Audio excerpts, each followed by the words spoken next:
Hey everyone, I am super excited to speak today with Corey, who is the most, he's got an incredible story to share. Let me just quickly invite him. It's follow him if you're not already following Corey Arnold. It's Arnie right now. Here we go. Um, Yay. Okay.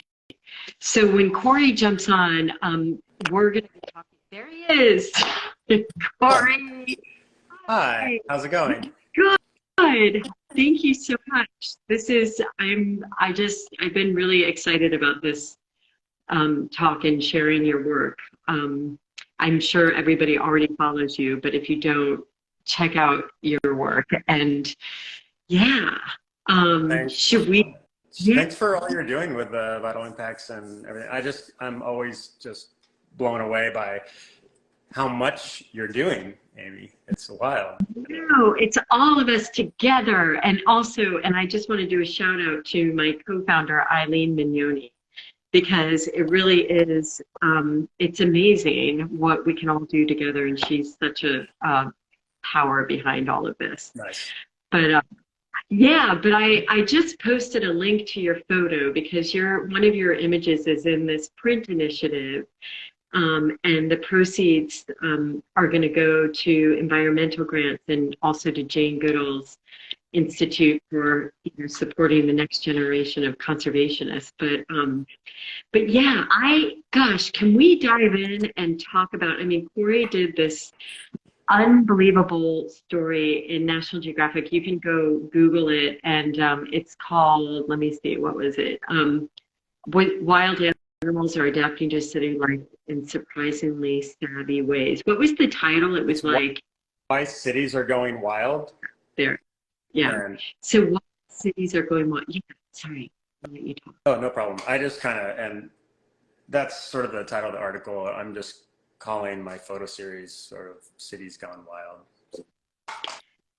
It's and you had been working on that. You've been working on that for a lot of years, haven't you?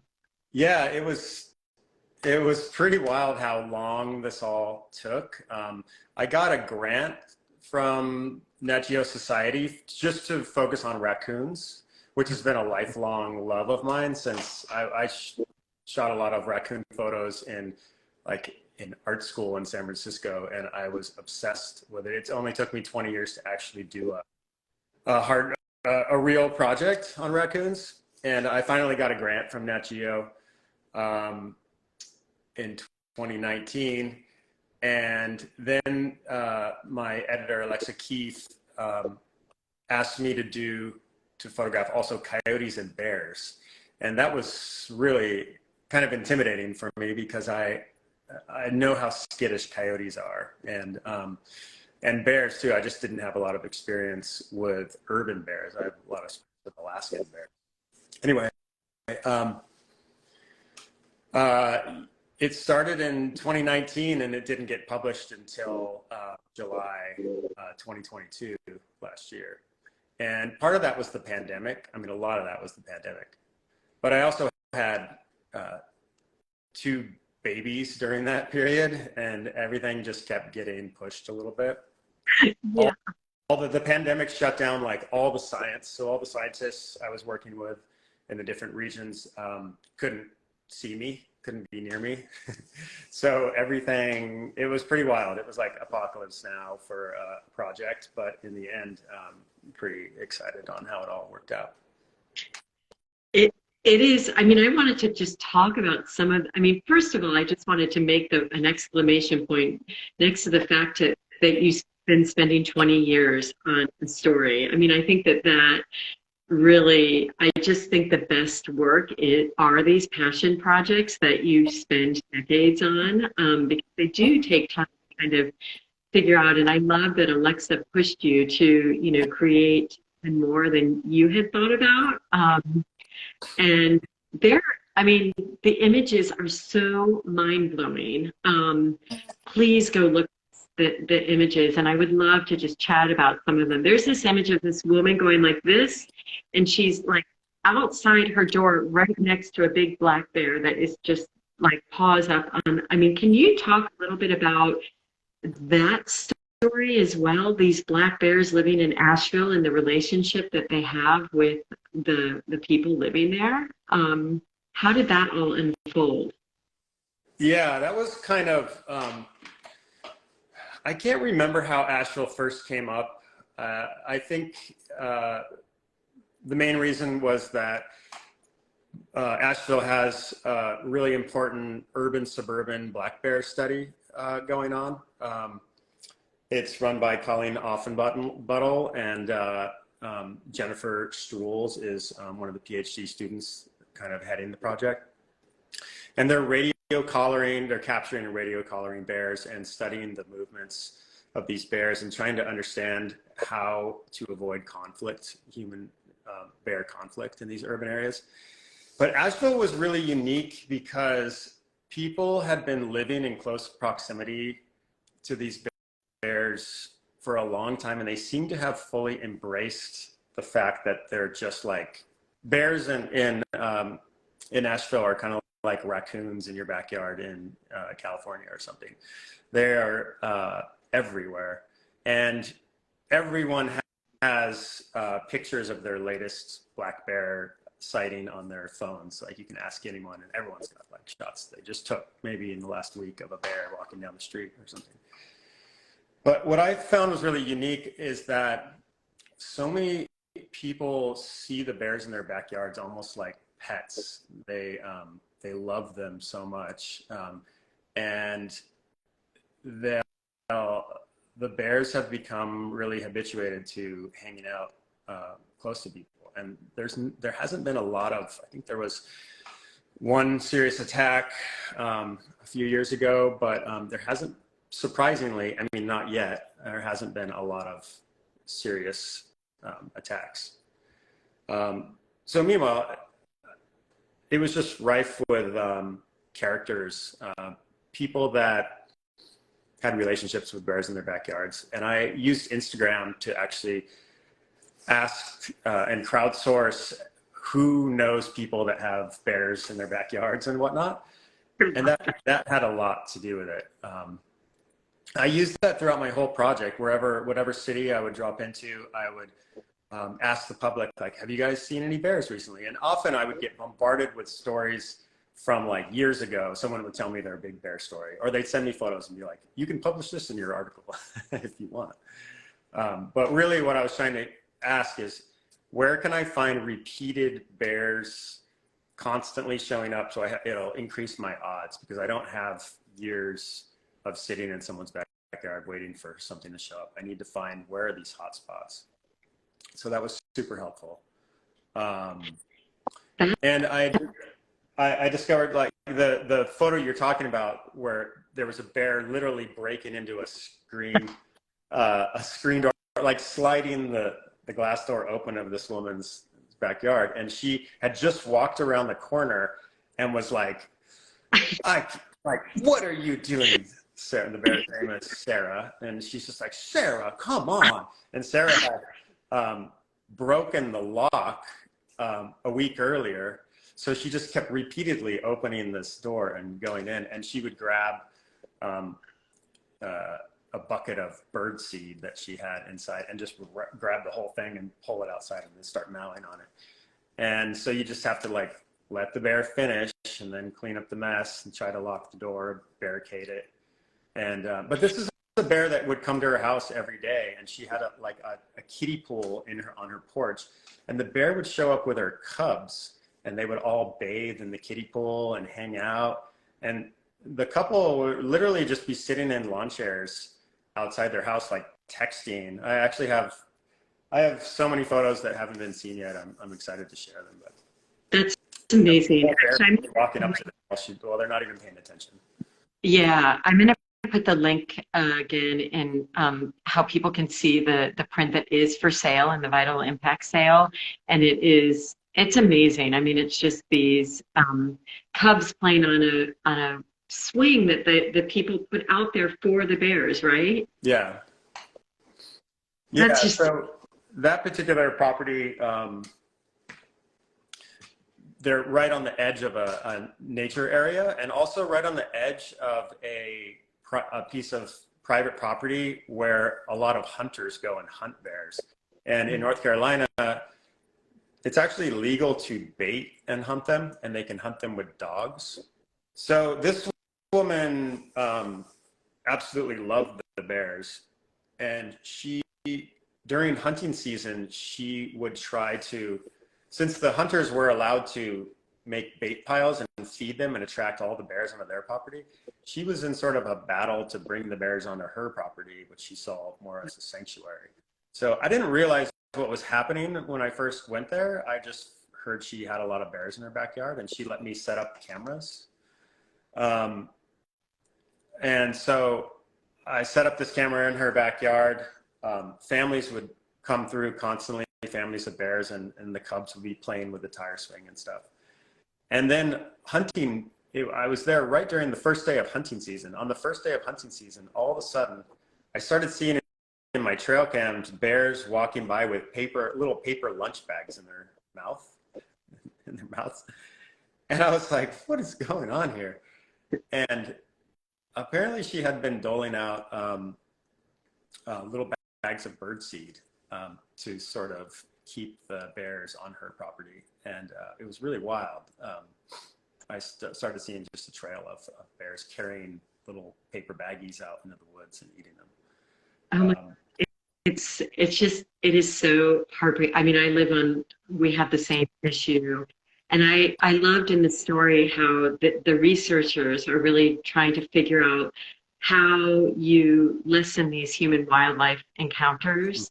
And it is often just so simple. Like, I have a black bear, the same thing, that 6 o'clock, before they went into hibernation, 6 o'clock on the dot every evening, he on Mondays, when the garbage trucks were coming and people put their garbages out, he knew the trail.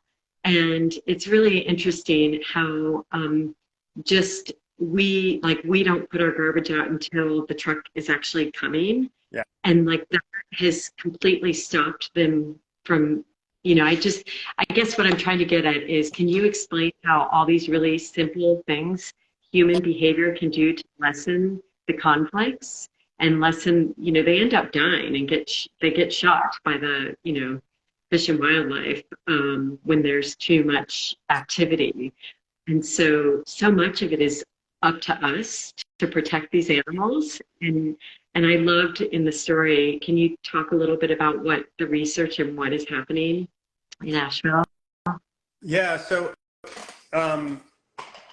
it's interesting because there's probably a greater population of bears than there would be in the wild because of all the garbage and all the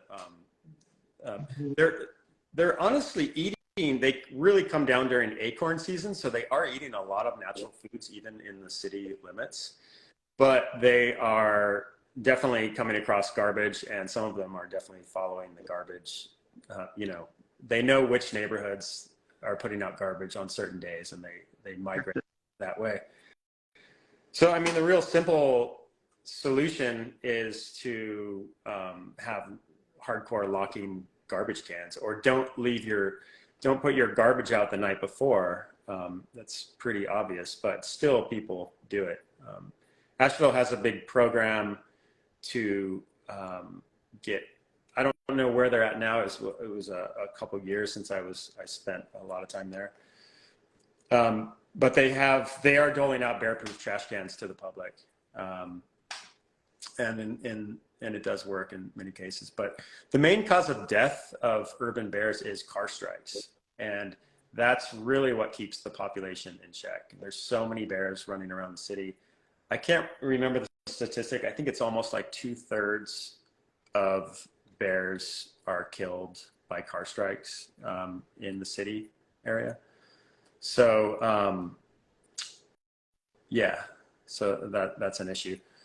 Wow. And there's problems with people, people's pets get attacked by bears every once in a while. And on my whole journey photographing bears, coyotes, and raccoons, whenever I found a hot spot of animals, large quantities, unusually large quantities of animals visiting one area, there was always seemed to be some kind of feeder out there. It could just be one person in a house that can't help themselves. They go out in the forest and they're dumping like buckets of dog food or whatever out in the forest just to, and they usually think they're helping the animals. They usually think they're trying to feed them to get them through the winter. But what happens is the animals become reliant on that food. And then once you stop feeding them, then they are hungry and they're scouring the neighborhood, mowing on other people's garbage and stuff. And that's where the real problem is. That's amazing. Corey, how did you get started down this path? And I mean, also, I think a lot of people are always super interested in your, a lot of it. I mean, that woman doing this, were you on the other side of her photographing that? Was the bear just in between you two? Yeah. Or was that a camera trap? That bear was such a friend of their family that I wasn't worried, because she would sniff noses with that bear. She would walk out and be like, stick her nose out in the bear, and they would touch noses every day. So it was no big deal, but the image looks like a setup. It's so ridiculous. It's not a setup. Please, everybody, go look at his story. It is really one of my favorite stories I've ever seen. It is, Thank you. Oh my God. It is there, and there's just so much diversity in the behavior. I don't even know where to begin, but can you talk a little bit about where did this passion come from? First of all, how did you get started? And then maybe even a little bit about, I think, it's so fascinating that camera traps are this amazing tool that maybe can help all of us to understand and respect wildlife. Do you think that's true? Or yeah.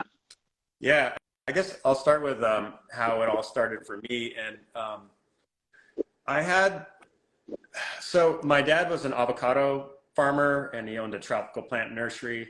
And I grew up in Southern California. So I was out in avocado groves a lot when I was really young. And we were also shooting squirrels as controlling, to control for pest control, really. With a gun, we were shooting squirrels. And at the same time back home, I had 4 cats, 7 rabbits, multiple dogs, a snake, a hamster. I was really into animal. I loved animals. I had a cat sleeping on my face every night. I just always was curious and fascinated by animals. But then, I would go help my dad also shoot squirrels. And then I would go fishing all the time. And I was, killing a lot of animals for food. So I always had this love, but also this it's not so unique, but I mean, as a kid, you're trying to understand mortality and what does it mean to kill an animal. And I always was just kind of curious about this natural drive I had as a boy to hunt, but also love them at the same time. And I think that's sort of what kicked off my interest in human-animal relationships. And all these years, it's not that I've been working on this project for 20 years. It's really that I've been thinking about it for 20 years, and I've been taking snapshots when I'm on other assignments around the world. I'll suddenly discover, I was in South Africa and baboons were stealing food out of cars and having sex on the hood of cars and stuff. And I was just fascinated with this world, which these animals that are thriving or have adapted to the human landscape, whereas other animals are getting pushed out and eradicated. Some animals have figured it out, and they've learned to live with humans, for better or for worse. So anyway, that's what really got me into it. Plus I like the unpredictable behavior of animals. I don't like,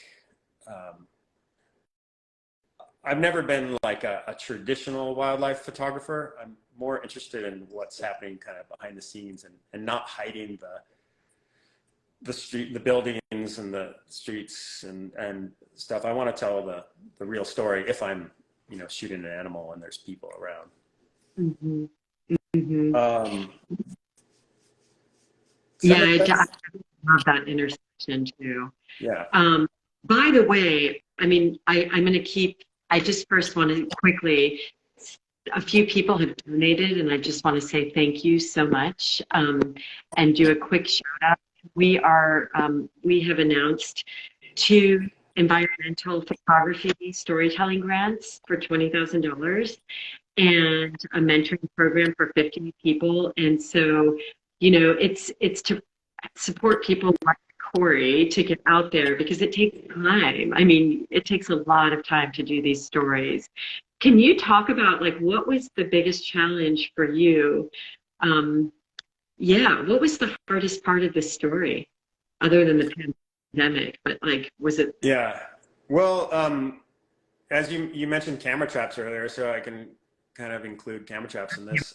I had never used a proper camera trap. I've used trail cams, but I've never used a proper multiple flash trigger system with a high-end DSLR inside. And so I was learning on the job this assignment. It was pretty intimidating because not only was I learning. For example, if we want to talk about coyotes, that was one of the bigger challenges because not only am I learning to use this camera trap, but if I did get a coyote to run in front of my camera trap, and once they got flashed and they realized the camera was there, they often would not ever come back again. So I realized that if I don't get it totally dialed, lighting, everything perfect, if I have any mistakes, then I'm gonna miss maybe my only opportunity and I'm gonna have to move the camera somewhere else. That was the biggest challenge. Like that, and having a new baby and another new baby, and then trying to go work. I spent a lot of time in Chicago, Asheville, and San Francisco. Those were some of the main places. And so I couldn't leave for very long. And I was able to leave cameras behind and work with assistants to manage my traps and stuff. But they're so complex. It would take me sometimes I'd be just out in the woods for 6 hours in the night, in the winter in Chicago, fussing with the trap. All of a sudden one flash isn't going off. You try to get it to flash maybe 3 times in a row, but then maybe 2 of the flashes flash the first 2 times, then the third time one of them doesn't flash. Just like, what is going on? It's insane troubleshooting. And then of course you come back and nothing fired, and you're like, what? It was working perfectly when I left. Or there was a rainstorm and your lens is all mucked up and you can see in the blurry raindrops that you had the perfect shot, and there's the coyote. He's in the perfect angle and it's just a fuzz. It's really frustrating, but also just incredible and awesome when it does work out. Yeah, there's another favorite image of mine with all the raccoons. You have a whole family like taking a stroll down the street in the middle of the night. What is your favorite image from that? Do you have one? Or what about the bear coming from underneath the house? I'd say, well, there's 2. There's this one. I've got the magazine open right here. That, I don't know there's a lot of reflection, but it's a black bear in South Lake Tahoe, emerging from under a house. And that was amazing. I connected with a guy who specializes in removing bears from people's homes. And in South Lake Tahoe, there's a lot of bears that are trying to hibernate under, not necessarily hibernate, it's torpor. It's just not, it's a little bit different. It's they're basically going in and resting. And in South Lake Tahoe, there's year-round food supplies of garbage. So they're actually not hibernating and not sleeping all winter, but they are a little bit drowsy, and they are spending time closest to their food sources, so under houses if they can find one. And so there's this abandoned house where this bear was living in and emerging every night. And I set up, we peeked in there with a flashlight, saw that he was in there, knew there was only one way out of the house. And so it was awesome because I knew he had to come out that hole. Like there's no other way. So I just really dialed in the lighting and everything. And sure enough, he came out. Well, first he came out and he kind of just sat there, and he sits there and he watches with his arms crossed, kind of at the edge of the hole. And he just would kind of look around and kind of feel out the scene and feel out if there's any people around, and do that for like 5 or 10 minutes. And then finally just emerge out. And it's kind of funny, when I took the shot, he was so fat. He was such a gigantic bear. He would just have to jiggle and jiggle and jiggle. And like a balloon animal, he's just like blowing up outside the hole as he would come out. And it's so funny. And when my flash first went off, when he was almost all the way out, I have a video of this too, I should post.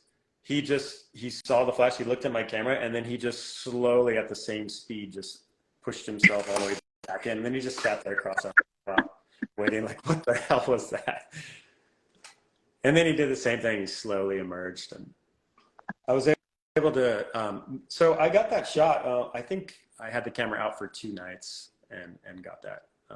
So some shots, it took me months and months, and some only 2 nights. Like, which one took you months and months? I mean, I just wanted just tell everybody, please go look at it. It is so incredible. And actually, I think, didn't you show the video during that seminar? I feel like I saw the video somewhere. Is it online? Which video? The compilation?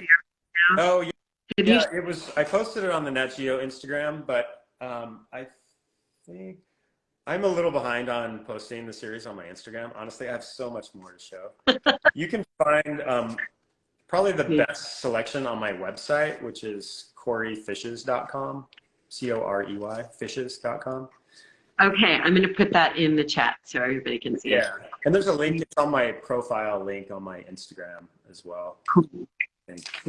That's where you can probably see the best set, but if you subscribe to National Geographic, you can find it. Just Google search, or search my name, or search Why Cities Going Wild. Okay, awesome. This is the shot that was by far the most challenging. I mean, my dream shot was, it's really hard to see. There we go. Yeah. So it's a coyote standing in front of the most urban looking part of Chicago. And it was pretty incredible. I was working with Stan Gert, renowned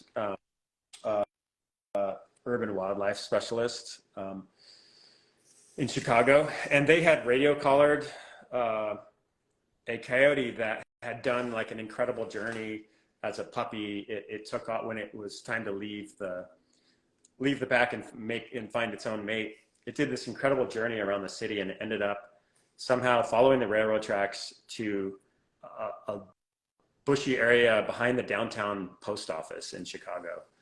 And the collar was malfunctioning, so they had lost contact with it, but that was the last spot they found it. And so I went down there, I got permission to set up a camera right along the Chicago River. And it showed up immediately, and it had a mangy mate. It somehow found a mate in downtown Chicago, and they were living back there. But I immediately spooked it with my flash, and it didn't come back anywhere. I had trail cam set up, I could watch it. It would run down along the river, and then it would just go around my camera every time for a month. Amazing how I left clever that. they are. What's that? It's amazing how clever they are. They I are. mean, They really are. And it took me about 5 months before I finally got what I needed. I left that camera out, and I just hoped that eventually it would see the camera every day, you know, forever, and just start to not be afraid. And so I got many frames. It was always looking the wrong way, or the weird lighting, or rain on the lens or something. And then finally I got that one shot of it. that's amazing. The background. I just, I thank you so much for all of your time. And I just have one question, which is, did this story change how you feel about, I mean, I know you've always loved animals, but I guess maybe the other question, did it change you? But do you think, is there a way to make, I live in a state where wildlife, wolves are very contentious. We have a new, more sort of conservative government that has completely changed the laws. And so it's now, open hunting season on wildlife that used to be protected. And I guess my bigger question is like, what do we do to change that contentious relationship? Do you feel like you learned anything from your work? Do you have answers to this big question? I don't know if I have answers to that question. I guess what I learned is I was really taken by, following coyotes and how they move about. I was taken by how many animals are there that we just never detect. They're out there all around. They see you long before you see them. And so coyotes in Chicago, they're all over, and you will rarely ever see them because they're so stealthy. I was just really impressed with them. Following coyotes around. I have a husky that I'm madly in love with, and I see them as dogs, even of even higher intelligence than dogs in a way, just maybe because of their street savvy. So I have a lot of respect for them. It's a complicated issue when it comes to how we're going to live with them, and as far as hunting, and I don't have a lot of answers to that. Sorry. Mm-hmm. Mm-hmm. I mean, I guess my feeling is habitat, like protecting habitat is probably the single most important thing we can do in some of these places, like where I live in Montana. Kind of protecting a place for them to actually be wild is so critical, and we'll have and then just those things to like not attract them into urban environments to begin with. But again, like you said, the acorns brought in the black bears. It's the same thing here, where we have to take all the fruit off of our fruit trees to attract them in the fall. But I mean, I tend to like want to leave with this thought that they are clever, and there is so much hope, and that we have the capacity to do so much more to make sure that they can exist alongside of us if we make it a priority in a way, But I don't know. I love the research that you and all of the things. And yeah, I'm talking too much, but just wanted to say your work is amazing. You're amazing. Thank you so much for everything that you do, because I know it could not have been easy to do that. Are you continuing this project even though the official story is done? Do you still keep some track? I haven't figured out what the next direction is, but we're definitely my wife Allison Arnold is a filmmaker, and we hope to grab onto a couple of these stories I came across and try to make a series of short films. So that's one of the big goals. And I'm really excited for the next project. we had another baby this year, so I'm hunkered down just a little bit. And once I get out of here, I'm excited to get back in the field. Oh, well, I'm just so grateful to you. Thanks again for being a part of this thing that we're creating. And thank you so much. I see 5 people donated. That is so amazing. Thank you for that. And go check out Corey's incredible work. Yeah, I guess that's it. But I'll see you in a week or so, or 2 weeks. But thanks so much again. Thanks, Amy. Really appreciate everything you're doing. And I can't wait to see you at Storyteller Summit. Okay. See you. Bye. Thanks again.